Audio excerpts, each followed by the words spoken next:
Akan bahas bagaimana caranya kaya secara cepat. Tapi bagaimana kita bisa membangun kekayaan. Ini prinsip-prinsip yang kalian bisa tanamkan, bahkan kalian bisa tanamkan ke anak-anak kalian. Supaya kalian bisa membangun kekayaan. Yang gue sebut di sini bisa lintas generasi. Karena kalau lu bisa tanamin 5 prinsip ini di hati lu gak akan bikin kekayaan yang sebentar. Lu akan membangun kekayaan yang sungguh. Ini ibaratnya fondasi. Banyak manusia yang bisa jadi kaya, ya. Banyak yang bisa membuat kekayaan, tapi nggak banyak yang bisa mempertahankan kekayaan. Sekedar kerja sangat keras, kerja pintar, kerja cerdas itu bisa menjadi kaya. Bahkan hoki pun ada yang menjadi kaya. Tapi untuk mempertahankan kekayaan itu membutuhkan skill. Dibutuhkan kebijaksanaan dan pola pikir, ya, untuk lu bisa mengelola uang lintas generasi. Dan gue ngajarin kalian di sini itu bukan sebagai guru. Gue nggak mau menggurui kalian, tapi gue ngajarin kalian di sini sebagai anak muda yang dulu pernah terjebak, ya, dalam ilusi pengen kaya secara cepat. Pengen kaya cepat itu kan tabrak semuanya, langsung kayak roket aja sampai ke atas. Gue juga dulu pernah kehilangan arah, dan di sini gue akan kasih tahu prinsip yang gue pelajari selama. Prinsip pertama, kaya itu dimulai dari cara pandang. Kaya itu bukan sekedar hanya angka, tapi kekayaan itu justru pola pikir, apa yang ada di otak kalian. Gue percaya kekayaan yang sesungguhnya itu dimiliki ketika kalian memiliki hati yang damai, ya, dan rasa setiap hari kalian bisa bersyukur. Gue pinjam kata-kata ini dari mentor yang gue gak pernah ketemu, yaitu Charlie Munger. Beliau berkata seperti ini: dunia itu tidak digerakkan oleh keserakahan, tapi dunia itu digerakkan oleh iri hati. Jadi motivasi manusia untuk melakukan sesuatu itu bukan hanya serakah, tapi yang paling kuat dan paling banyak adalah iri hati.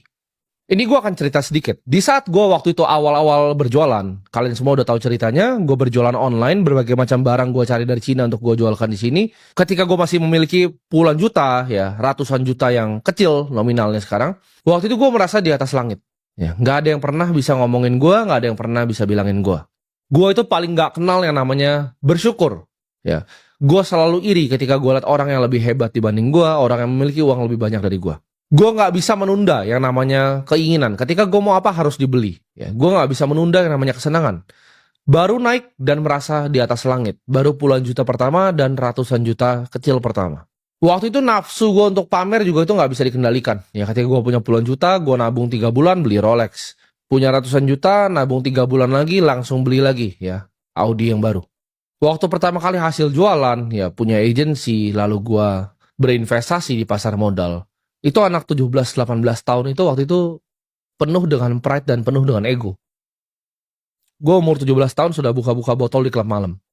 Gue selalu iri, ya, dengan orang-orang hebat yang gue bahkan nggak tahu background ceritanya apa. Kalau gue lihat orang lebih hebat dibanding gue langsung hati gue penuh iri dan gue bilang, ini mah cuci duit, ini mah begini, ini mah uangnya haram, wah ini ya ini.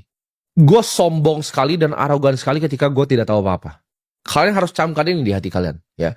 Hati yang tenang itu jauh lebih penting dibanding rekening yang gendut. Kekayaan sejati itu sebelum kita ngomongin harta itu dimulai dari hati dan juga pikiran. Lo harus bisa buang yang namanya iri hati, lo bisa buang yang namanya pride, namanya ego. Kesombongan tuh harus dibuang dari hati. Dibanding lo punya pemikiran aku selalu kurang. Gimana kalau lo ubah itu menjadi aku itu cukup hari ini, tapi aku akan melakukan yang terbaik.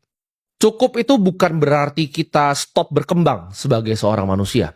Tapi justru dengan mindset cukup ini, ya, kalian semua akan lebih gampang untuk menyaring informasi. Ketika lu turunin ego lu, ketika lu turunin kesombongan lu akan gampang menerima informasi.